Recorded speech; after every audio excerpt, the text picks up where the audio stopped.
오늘 주시는 말씀은 구약성경 창세기 25장 19절로 26절입니다. 구약성경 35페이지입니다. 창세기 29장 19절로 26절까지 한 절씩 교독합니다. 창세기 25장 19절로 26절입니다. 아브라함의 아들 이삭의 족보는 이러하니라. 아브라함이 이삭을 낳았고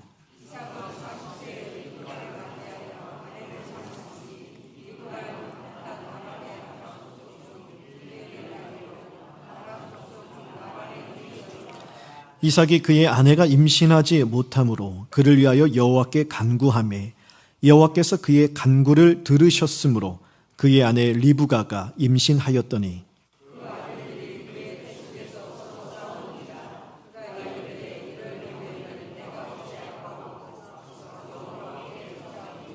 여호와께서 그에게 이르시되 두 국민이 내 태중에 있구나. 두 민족이 내 복중에서부터 나누이리라. 이 족속이 저 족속보다 강하겠고 큰 자가 어린 자를 섬기리라 하셨더라. 먼저 나온 자는 붉고 전신이 터록 같아서 이름을 에서라 하였고 후에 나온 아우는 손에 에서의 발꿈치를 잡았으므로 그 이름을 야곱이라 하였으며 리브가가 그들을 낳을 때에 이삭이 60세였더라. 아멘. 아브라함이 75세가 되었을 때 하나님께서 아들을 주시겠다라는 약속을 주시죠. 약속만 주신 게 아니에요. 아들의 약속만 주신 게 아니고요. 그 아들을 통하여서 이 하늘의 별과 같이 바다의 모래같이 셀 수 없이 많은 큰 민족을 이루어주겠다 약속을 주셨습니다. 그런데요, 그 약속이 이루어지지 않는 거예요. 시간이 지나고 흘러 10년이 지나가고요. 20년이 지나갔는데도요. 약속이 이루어지지 않습니다. 그러다가 25년이 지난 후 아브라함의 나이 100세에 하나님께서 약속하신 아들 이삭을 주십니다. 이 아들을 주셨지만 하나님의 약속은요. 단순히 아들에 끝나지 않잖아요. 그 아들을 통하여 많은 족속을 이루어 주시겠다 하셨어요. 그러면 약속의 아들 이삭이 자녀를 낳고 또 그 자녀를 통하여 또 자녀를 낳고 계속 자손을 낳아야 되잖아요. 그런데 이삭이 태어난 후 자라나 40세가 될 때까지 장가를 들지 못합니다. 가정을 이루지 못해요. 그러다가 40세가 되었을 때에 아내 리브가를 만나게 됩니다. 그런데 결혼 생활을 하면서도 자녀를 출산하지 못하는 거예요. 20년 동안 이삭의 나이 60세가 될 때까지 자녀를 낳지 못합니다. 하나님 분명히 약속해 주셨지요. 아들을 주시고 그 아들을 통하여 많은 자손을 이루어 주시겠다. 그 약속을 받은 지 85년이 지났는데도 불구하고 아들 외에는요. 아무런 자손이 없는 거예요. 이삭 입장에서 생각해 보세요. 분명히 나는 태어나면서부터 하나님의 약속의 아들이라고 내가 들어왔는데 내가 하나님의 약속의 아들이면 나를 통하여 하나님이 약속하신 대로 수많은 자손들이 이루어져야 하는데 왜 자식이 하나도 없을까? 나는 하나님의 약속의 자손이 아닌가? 그런 마음이 왜 없었겠습니까? 절망스러운 상황이죠. 하지만 믿음의 사람들은요. 이 절망스러운 시간조차도요. 기도의 시간으로 삼는 것입니다. 우리 지난주에 에베소서 5장 16절 말씀 살펴보았지요. 세월을 아끼라. 때가 악하니라. 때는 악해요. 우리가 살아가는 이 세상, 우리를 둘러싸고 있는 환경의 때는요. 우리의 믿음을 무너뜨리고 하나님이 보이지 않는 것 같고 내 믿음이 전혀 유익이 되지 못하는 것처럼 느껴지는 악한 세상이에요. 그럴지라도 우리는 어떻게 한다고요? 시간을 건져 올리는 거예요. 기도의 시간으로, 믿음의 시간으로, 주님을 붙드는 시간으로 건져 올릴 수 있는 것. 이것이 바로 믿음의 사람이라는 것입니다. 그래서 이삭은요, 그 절망스러운 상황 속에서도 하나님 앞에 나아가 기도하기 시작합니다. 그러자 오늘 본문 21절에 보니까 여호와께서 그의 간구를 들으셨으므로 그의 아내 리브가가 임신하였다 기록을 하지요. 하나님께서 이삭의 간구를 들으십니다. 그의 아내 리브가의 태를 여세요. 임신하게 하십니다. 그런데요, 22절에 보니까 리브가가 그 아이의 이게 임신을 했잖아요. 그런데 이 태중에서 이 아이가 그때는 뭐 우리가 지금처럼 뭐 초음파로 검사하고 막 이런 게 없잖아요. 그러니까는 뭐 이 아이가 누군지 어떤 아이인지 뭐 쌍둥이인지 모르는 상태예요. 근데 너무 이 뱃속에서 이 다툼이 심한 거예요. 너무 괴롭고 너무 통증이 심한 거예요. 그래서 리브가가 하나님 앞에 나아가서 이야기합니다. 22절에 보면 그가 이르되라고 되어 있어요. 하지만 원어 성경이나 영어 성경에 보시면 she라고 되어 있어요. 즉 리브가를 상징하는 것이죠. 리브가가 하나님 앞에 나아가 묻습니다. 하나님, 나에게 왜 이렇게 고통스러운 시간을 주십니까? 나에게 이렇게 고통을 안겨주십니까? 묻는 게 아니라 따지는 거지요. 그러자 하나님께서 이렇게 말씀하세요. 23절 보세요. 두 국민이 내 태중에 있구나. 두 민족이 내 복중에서부터 나누이리라. 이 족속이 저 족속보다 강하겠고 큰 자가 어린 자를 섬기리라. 리브가의 태중에 쌍둥이가 있다라는 거예요. 두 생명이 있다라는 거예요. 근데 이 두 아이가 나중에 두 민족을 이루겠다라는 것이죠. 그런데 두 아이 중에 둘째가 첫째보다 더 큰 민족을 이루겠대요. 그래서 첫째가 둘째를 섬기게 되리라 말씀하십니다. 그리고 24절에 보니까 정말로 출산을 하는데 쌍둥이가 태어나요. 25절, 26절에 보면 먼저 태어난 아이가 온몸에 털이 많고 붉어서 그 이름의 뜻을 한 에서라는 이름을 붙여줍니다. 그리고 나중에 나온 아이는요, 먼저 나온 아이의 발 뒤꿈치를 잡고 나와요. 그래서 발꿈치를 잡았다라는 뜻의 야곱이라는 이름을 붙여줍니다. 오늘 이 말씀은요, 에서와 야곱이 태어나기 전부터 그들을 향한 하나님의 계획된 예정이 있었다. 하나님의 계획하신 바가 있었다라는 말씀입니다. 23절 보시면 하나님이 말씀하시잖아요. 두 아이가 있는데요. 이 두 아이가 두 민족을 이루는데 둘째가 첫째보다 크게 되리라는 것은 하나님께서 둘 중에 둘째 아이를 선택하셨다라는 거예요. 첫 번째 아들이 두 번째 아들을 섬기겠다. 즉 둘째가 첫째보다 큰 민족을 이루겠다는 것은 하나님께서 둘 중에 둘째에게 은혜를 베푸셨다는 거예요. 하나님께서 둘째에게 큰 복을 주셨다는 거예요. 둘 중에 둘째를 선택하셨다는 거예요. 이 말씀을 도대체 왜 주실까? 그럼 한번 생각해 보겠습니다. 이 말씀을 주신 때를 잘 보세요. 자, 두 아이가 아직 출산하기 전이에요. 만일 아이가 태어난 후에 자라납니다. 첫째하고 둘째를 비교해 봤어요. 그랬더니 둘째가 더 똑똑해요. 둘째가 더 믿음이 좋아요. 둘째가 첫째보다 모든 면에서 뛰어나요. 그래서 하나님이 첫째 말고 둘째를 선택했다라고 말씀하시면 어느 정도 이해가 되겠죠. 그래, 딱 봐도 둘째가 될 것 같아. 될 애는 떡잎부터 다르다고 하잖아. 둘째가 모든 면에서 첫째보다 낫지. 그래, 내가 하나님이라도 둘째 택하겠지. 그렇게 좀 수긍이 될 수도 있을 거예요. 그런데 오늘 말씀은요, 이 두 아들이 태어나기 전이에요. 이 아이들이 어떤 아이들이고 어떤 실력을 가지고 어떤 삶을 살지 전혀 모르는 상태에서 하나님께서 태중에 있을 때 둘째를 선택하셨다고 합니다. 도대체 이 말씀을 우리에게 왜 주실까요? 사람마다 정해진 운명이 있다는 것일까요? 여러분 어떻게 생각하세요? 정말 사람마다 정해진 피할 수 없는 운명이 있다고 생각하십니까? 아니면 그런 운명 같은 것은 없고 사람은 태어날 때 다 백지 상태인데 자기의 운명을 스스로 개척해 나간다고 생각하십니까? 인류 역사상 이 논쟁은 끊이지 않는 그런 문제지요. 지금 이 시간에 이것을 뭐 이렇게 쉽게 답할 수는 없을 거예요. 하지만 성경은 이 문제에 대해서 무엇이라고 말하는가 우리는 살펴볼 수 있습니다. 오늘 말씀에 하나님은 분명히 말씀하세요. 이 두 아들이 태어나기 전에 하나님께서 첫째가 아니라 둘째를 택하셨대요. 다시 말하면 성경은요, 하나님의 선택을 이야기합니다. 하나님이 우리가 태어나기 전부터 작정하시는 것이 있다라고 이야기해요. 어려운 말로 이것을 예정이라고 이야기합니다. 예정, 미리 정하셨다라는 거예요. 그런데 이 말씀은 사실 우리 마음에 되게 불편하게 들리는 말씀이죠.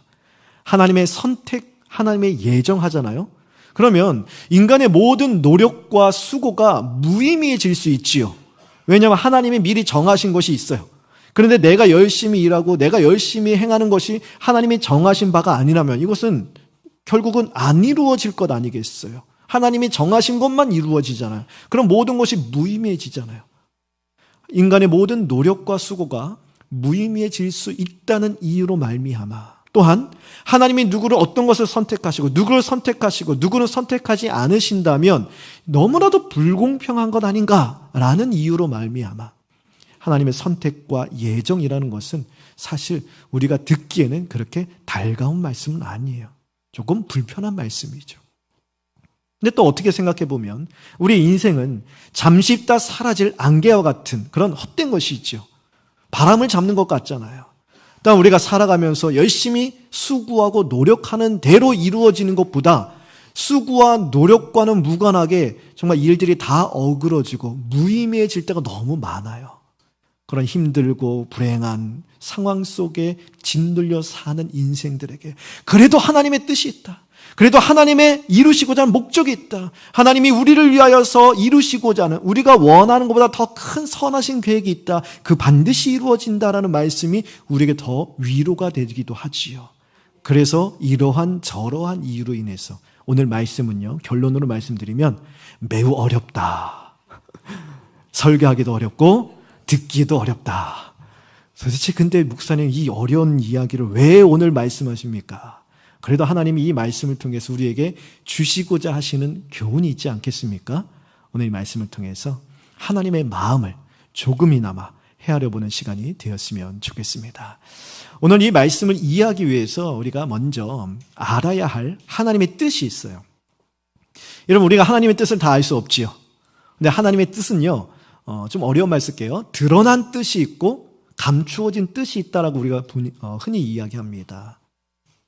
신학교에서, 신학자들 사이에서 드러난 뜻이란 무엇인가 하면 누구나 다 알 수 있도록 성경을 통하여 분명하게 알려주신 뜻이 있어요. 감추어진 뜻이란 것은 하나님이 안 알려주신다는 게 아니라 우리가 모르는 거야. 우리는 유한한 존재죠. 시간과 공간에 갇혀있는 연약한 존재예요. 하나님은요, 광대하신 분. 그 무한하신 하나님은 우리가 다 알 수가 없어요. 그래서 하나님이 우리에게 성령을 통하여, 말씀을 통하여 알려주시고 깨닫게 해 주셔야만 알 수 있는 뜻들이 있어요. 그런데 죄와 사망 가운데 죽은 죄인들을 향하여 하나님이 성경을 통하여 분명하게 누구나 알 수 있도록 확실하게 드러내 주신 뜻이 있습니다. 그것이 무엇이냐? 바로 우리를 구원하시길 원하신다는 거예요. 그래서 메시아 예수 그리스도를 보내주셨다. 이것은 성경을 통하여 누구나 알 수 있도록 하나님이 확실하게 드러내 주신 뜻이에요. 이 일을 이루시기 위하여 하나님께서 창세기 12장에 아브라함이라는 한 사람을 부르셨어요. 그리고 오늘 우리가 살펴본 것처럼 75세가 되었을 때, 그의 나이 75세에 약속을 주시죠. 아들을 주시겠다. 그 아들을 통하여 수많은 자손을 이루어 주시겠다. 그 약속대로 아브라함을 통하여 수많은 자손들이 생기는데 그 가운데 다윗을 선택하세요. 그리고 다윗의 자손 중에 수많은 사람들이 오게 하시죠. 그 자손을 통하여 예수 그리스도가 출생하게 하시고 그리스도의 십자가와 부활 사역으로 말미암아 우리를 죄에서 건져내 주십니다. 이것이 하나님의 드러난 뜻이에요. 자, 이 뜻을 가지고 오늘 이 말씀을 연결 한번 시켜보겠습니다. 하나님께서 에서와 야곱이 태어나기 전부터 야곱을 선택하셨다라는 말씀의 핵심은요, 하나님을 살펴보았을 때 누가 누구보다 낫기 때문이 아니에요. 야곱이 에서보다 하나님의 사랑을 받을 자격이 더 뛰어나기 때문이 아니에요.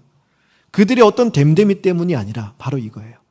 아브라함의 씨를 통하여서 메시아가 이 땅에 오리라 한 하나님의 복음의 약속 때문에 둘 중 한 사람을 선택하신 거예요. 더 자세하게 말씀드리면 아브라함을 부르셨습니다. 아브라함을 통하여서 이삭을 주셨어요. 이 약속, 구원의 약속을 이루시기 위하여 이삭을 통하여 에서와 야곱이란 두 생명을 주셨어요. 그리고 둘 중에 야곱을 선택하신 거예요. 그리고 야곱을 통하여 12아들을 주십니다.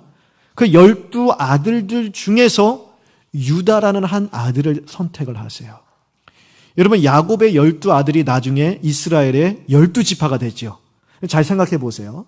자, 이 창세기가 우리가 보면은 1장에서 11장까지 창세의 이야기, 그리고 여러 가지 이야기가 오고 12장부터 창세기 50장까지 있거든요. 12장에서 50장은요, 4명의 인물을 중심으로 기록이 됩니다. 우리가 그들을 믿음의 족장이라고 이야기해요. 아브라함, 그의 아들 이삭, 그의 아들 야곱, 그 다음에 누가 나오는지 아십니까? 요셉이 나와요. 요셉. 자, 요셉의 두 아들이 있죠. 므낫세와 에브라임이에요. 나중에 야곱의 이 12아들이 이스라엘 12지파가 돼서 가나안 땅을 제비 뽑아서 기업으로 다 분배받아요. 그때 레위 지파는 땅을 분배받지 않잖아요. 그럼 11지파죠. 근데 요셉의 아들 2명이 그 레위 지파를 대신하여서 그 12명의 지파에 들어가서 12지파가 땅을 기업으로 분배받습니다. 그러면 아브라함, 이삭, 야곱, 요셉으로 이어진다면 요셉의 두 아들 중, 즉 므낫세 지파 또는 에브라임 지파를 통하여서 하나님께서 그 자손들을 통하여 쭉쭉쭉 끌고 나가서 다윗이 오게 하고 다윗을 통하여 예수님이 오게 하실 만하실 텐데 하나님의 선택은요, 에브라임 지파도 아니고 므낫세 지파도 아니에요. 자, 요셉 지난 후에 또 우리가 기억할 만한 중요한 이스라엘, 이 구약에 있어서 중요한 인물이 있습니다. 출애굽기를 건너가 볼게요. 하나님께서 이스라엘을 애굽에서 건져내시기 위하여 택하신 사람은 모세예요. 모세는 어느 지파인지 아세요? 레위 지파예요. 레위 지파. 그렇다면 하나님께서 야곱의 12아들 중 레위를 선택하셔갖고 레위 지파에서 나오는 모세를 선택하셔갖고 모세의 아들들 중에서 다윗이 나오게 하시고 다윗 가운데 예수 그리스도가 나오게 하실 수도 있는데 하나님의 선택은 레위 지파가 아니었어요. 유다예요. 유다. 창세기에 보면 유다에 대한 언급이 그렇게 많이 나오지가 않아요. 그런데 하나님은 유다를 선택하셔서 그 자손 중에 다윗이 나오게 하시고 다윗의 자손 중에 예수 그리스도가 나오게 하시면서 하나님의 구원 사역을 이루세요. 이것이 오늘 말씀의 핵심이에요. 정리를 해보자면 하나님께서 야곱과 에서가 태어나기도 전에 야곱을 택하셨다라는 말씀은요, 우리에게 피할 수 없는 팔자와 운명이 있다는 것도 아니에요. 우리에게 정해진 길이 있기 때문에 아무리 발버둥 쳐도 소용없다는 그런 말씀도 아니에요. 이 말씀은요, 하나님께서 인간의 어떤 자격과 노력을 살펴보기도 전에, 됨됨이와 가치를 보시기도 전에 하나님께서 먼저 주권적으로 사랑하기로 작정하셨다라는 말씀이에요. 이 말씀을 사도 바울은 이렇게 설명합니다. 우리 로마서 한번 살펴보겠습니다. 로마서 9장 12절 15절까지입니다. 같이 한번 읽어보겠습니다. 시작. 리브가에게 이르시되 큰 자가 어린 자를 섬기리라 하셨나니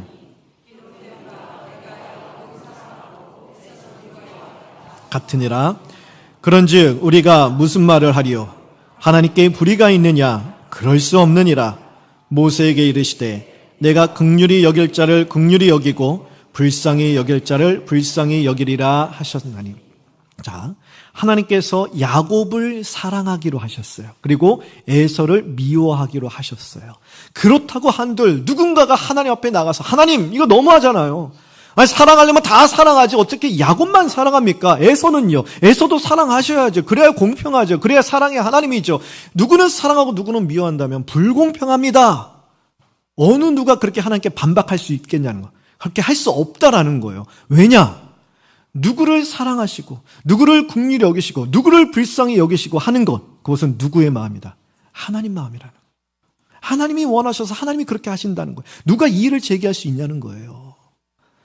만일 토기장이가 있습니다. 토기장이가 진흙을 반죽을 막 그래서 이제 그릇을 만드는데 아주 귀한 그릇, 값비싼 그릇 정성스럽게 만들었어요.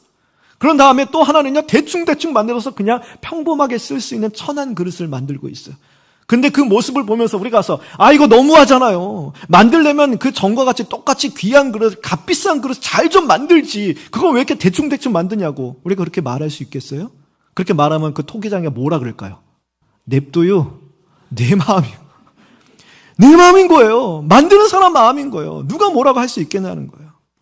이와 마찬가지로 누구를 사랑하셔서 구원하기로 작정하시고 누구는 그렇지 않은 것, 이것은 다 전적인 하나님의 마음, 하나님의 주권에 속한 일.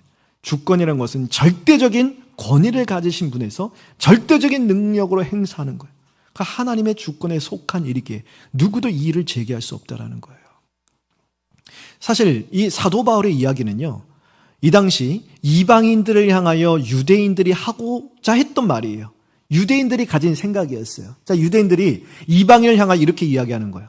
하나님께서 우리 조상 아브라함을 선택하셔서 아브라함의 후손인 우리 이스라엘을 하나님 백성, 선민으로 삼으셨다. 우리를 자기 백성 삼으셨다. 그런데 너희 이방인들아, 너희가 감히 누구라고, 왜 우리는 선택 안 하고 이스라엘만 선택하셨냐라고 감히 반문할 수 있겠느냐.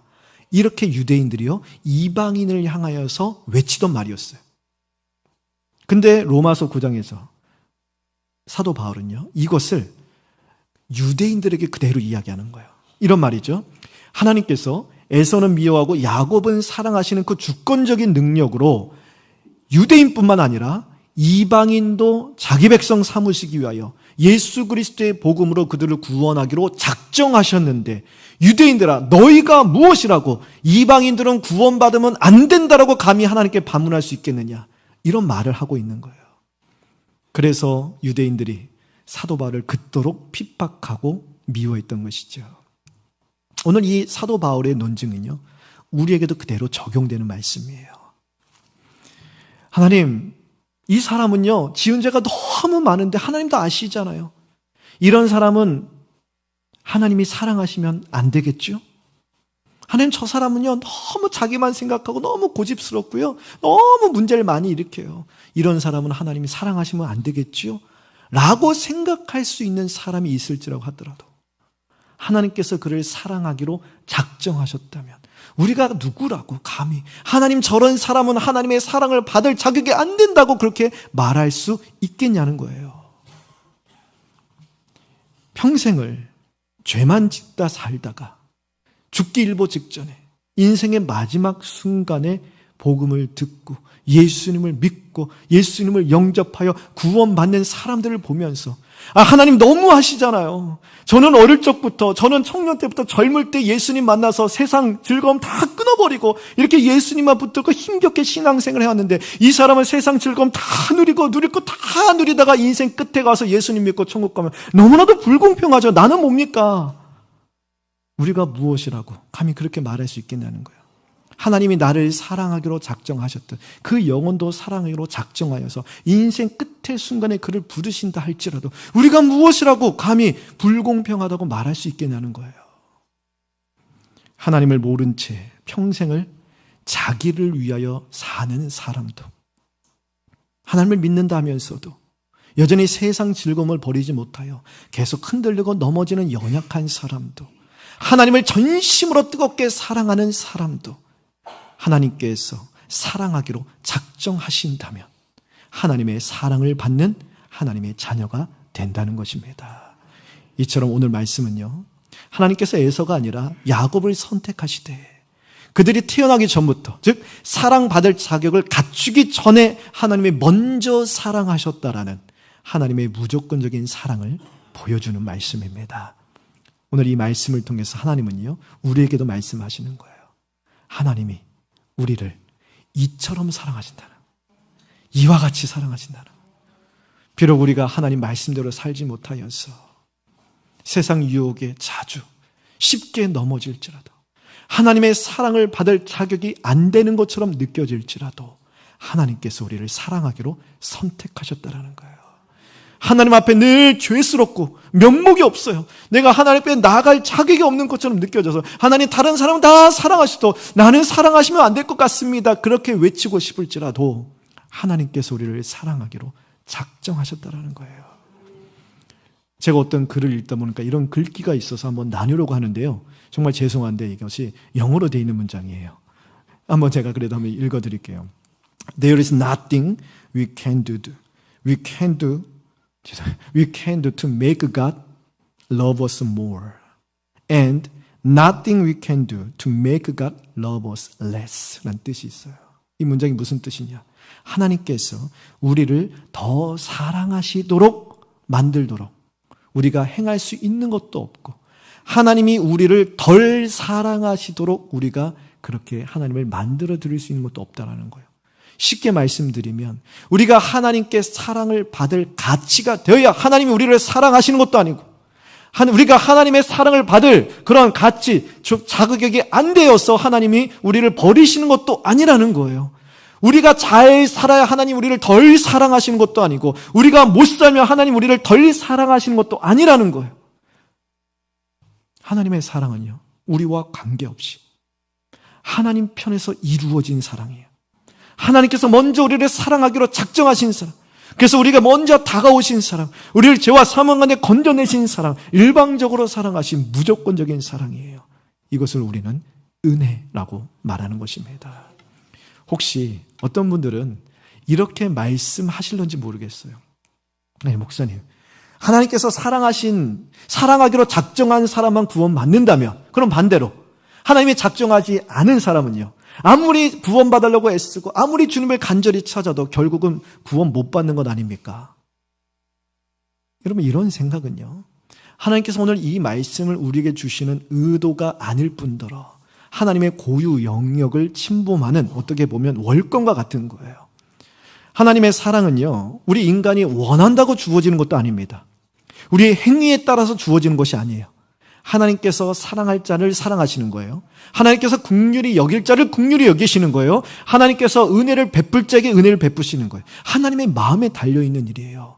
근데 여기에 대해서 우리가 불공평하다 말할 수 없는 거예요. 왜냐? 여러분 보세요. 불공평하다는 말을 쓰려면 어떤 전제가 있어야 되느냐? 어떤 보상을 우리가 다 받아야 한다는 전제 조건이 있어야 돼요. 쉽게 말씀드리면 구원이라는 것이 하나님께 우리 모두가 다 하나님 앞에 당연히 마땅히 받아야 되는 것이라는 전제가 있으면요, 누구는 구원을 주시고 누구는 구원 안 해주신 건 불공평한 거예요. 맞잖아요. 그렇죠? 다 당연히 구원해 주셔야 돼요. 우리는 당연히 다 하나님의 구원을 받아요. 근데 누구는 구원하고 누구는 구원하지 않는다? 굉장히 불공평한 거죠. 그런데 성경은 뭐라고 하느냐? 우리가 마땅히 받아야 할 것은 구원이 아니에요. 죄의 삭슨, 사망이에요. 우리가 마땅히 받아야 할 것은 구원이 아니라 사망이에요. 죄에 대한 하나님의 진노예요. 죄에 대한 하나님의 심판이에요. 영원한 사망, 지옥 형벌이 바로 우리가 마땅히 받아야 될 것이에요. 그런 죄에 억눌려 있는 인생 가운데 하나님께서 예수 그리스도를 통하여서 누구를 사랑하기로 작정하셔서 구원하셨어요. 그것은 불공평이라 말하는 게 아니에요. 은혜라 말하는 거예요. 은혜예요. 하나님께서 원하셔야만, 하나님이 주셔야만 받을 수 있는 사랑이기에 누구는 택하셨지? 누구는 안 택하셨지? 이것을 알려거나 판단하려고 해서는 안 된다라는 거예요. 또한 하나님이 이런 사람은요, 정말 사랑을 받을 자격이 안 됩니다. 이런 사람은 저럭쿵 하니까 하나님 절대 구원하시면 안 됩니다. 이렇게 우리가 판단할 필요조차도 없다라는 거예요. 만일 그렇게 말하고 생각한다면 내가 구원받고 내가 사랑받는 것은 내가 마땅히 구원받고 사랑받을 자격이 되기 때문에 그렇다라고 말하는 것과 똑같아요. 교만이죠. 악함이죠. 우리가 구원받고 하나님의 사랑받는 것이 절대적으로 하나님의 은혜임을 안다면 남을 판단하거나 정죄할 수 없다는 것입니다. 또한 어떤 분이 이렇게 말씀하실는지 모르겠어요. 목사님, 저는 너무 두렵습니다. 하나님이 저를 사랑하기로 작정하지 않으셨을까 봐 너무 두려워요. 왜냐하면 내 삶에 보면 하나님의 사랑이 저는 느껴지지 않습니다. 하나님이 나를 안 도와주시는 것처럼 느껴집니다. 하나님이 나를 버린 것처럼 느껴집니다. 너무 지은 죄가 많아서, 세상에서 너무 하나님 없이 살아서 나 같은 사람은 하나님이 안 사랑하시고 작정 안 하셨을까 봐, 버리셨을까 봐 두렵습니다. 혹시 이런 마음을 갖고 계신 분들이 계십니까? 그런 분들을 향하여 저는 감히 이렇게 말씀을 드리고 싶어요. 여러분, 그런 마음을 갖는 자체가 이미 하나님의 사랑을 받은 증거입니다. 왜냐고요? 그런 마음은요, 우리가 갖고자 해서 가질 수 있는 마음이 아니에요. 우리 마음 가운데 자연스럽게 생기는 마음이 아니라고요. 우리는요, 하나님을 향하여 생각하지 않아요. 하나님이 은혜 주시지 않으면 절대로 하나님 생각하지 않고요, 내 영혼을 걱정하지 않아요. 세상 것만 걱정해요. 내 자신의 이익만 생각하죠. 내 영혼에 대해서 관심을 갖지 않는다고요. 하나님 나를 사랑하지 않으실까 봐, 하나님께 버림을 받을까 봐, 그것이 두려워서 내 영혼을 돌아보고 내 영혼을 성찰하는 것, 그것은 바로 하나님이 은혜 주셨기 때문이에요. 여러분, 하나님이 은혜를 주셨다는 것은 어떻게 은혜를 주시는 겁니까? 은혜를 베풀기로 작정하셨기 때문에.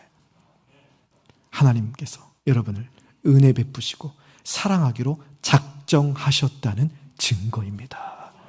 우리 중 그 어느 누구도 하나님의 사랑을 받은 만큼의 삶을 살아가는 이는 아무도 없어요. 야곱을 보세요. 하나님이 야곱이 태어나기 전부터 에서와 야곱 중 야곱을 선택하셨어요. 그렇다고 야곱이 하나님의 사랑을 받을 만큼의 삶을 삽니까? 그렇지 못해요. 아버지 속이고 형 속이고 틈만 하면 남을 짓밟고 자기의 이루고자 하는 것을 성취해야 직성이 풀리는 그런 악한 삶을 살았습니다. 어디를 가든지 하나님 그와 동행해 주셨어요. 우리가 지난번 창세기를 통해 살펴봤어요. 하나님 말씀대로 행하지 못할 때도 여전히 하나님은 야곱을 보호하여 주셨고 야곱의 길을 인도해 주셨고 마하나임 천사의 두 군데로 그가 가장 두려워하는 그런 존재로부터 그의 삶을 보호해 주시고 영혼을 돌봐 주셨어요. 왜 그럴까요? 하나님이 사랑하기로 하셨기 때문에요.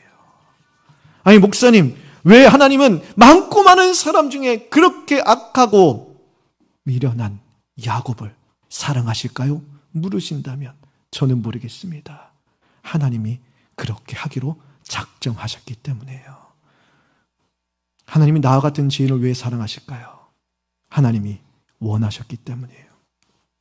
제가 말씀을 준비하며 제 자신을 생각해 봤어요. 하나님, 저같이 미련하고 약하고 죄 많은 자를 어찌 사랑하시고 이 귀한 사명을 감당하는 자리에 세우셨습니까? 물어봐도요, 답이 없어요. 딱 하나만 알려주세요. 내가 원했기 때문이다. 기가 막히죠. 제가 뭐라고? 하나님이 저를 원하셨대요. 기가 막힌 거예요. 은혜로밖에 설명할 길이 없는 것입니다. 그리고 이 하나님의 은혜와 사랑을 받은 자로서 제가 할 수 있는 고백은 감사와 찬양뿐입니다. 사랑하는 성도 여러분, 하나님께서 오늘 에서와 야곱이 태어나기 전에 에서가 아닌 야곱을 선택하셨다는 말씀을 통해서 하나님께서 나와 같은 죄인을 이렇게 사랑하신다 말씀해 주시는 거예요. 여러분, 하나님께서 저와 여러분을 이렇게 사랑하세요. 이처럼 사랑하세요. 주변에 보면 사는 게 너무 힘들고 어려워도 믿음대로 살려고 애쓰시는 분들이 많이 계세요. 그런데 믿음으로 살려고 몸부림쳐도 때로는요, 사는 게 나아지지 않고 내가 붙드는 믿음이란 것이 어떤 힘도 발휘하지 못해서 이리 꺾이고 저리 꺾이고 흔들리고 절망하고 낙심하고 상심하여서 하나님을 향하여서 마음문을 거의 닫아놓은 채 살아가시는 분들이 계세요. 완전히 마음문을 닫고 돌아서더니 하나님 앞에 벌을 받을 것 같고 하나님께 버림을 받을 것 같아서 근근히 신앙에 끈을 붙들고 근근히 신앙생활하면서 힘겹게 살아가시는 분들이 많이 계세요. 그런 분들을 향하여 제가 감히 이렇게 말씀드리고 싶습니다. 그럼에도 불구하고 하나님은 여전히 여러분을 사랑하십니다. 로마서 5장 8절 말씀을 같이 한번 읽어보겠습니다. 시작. 우리가 아직 죄인 되었을 때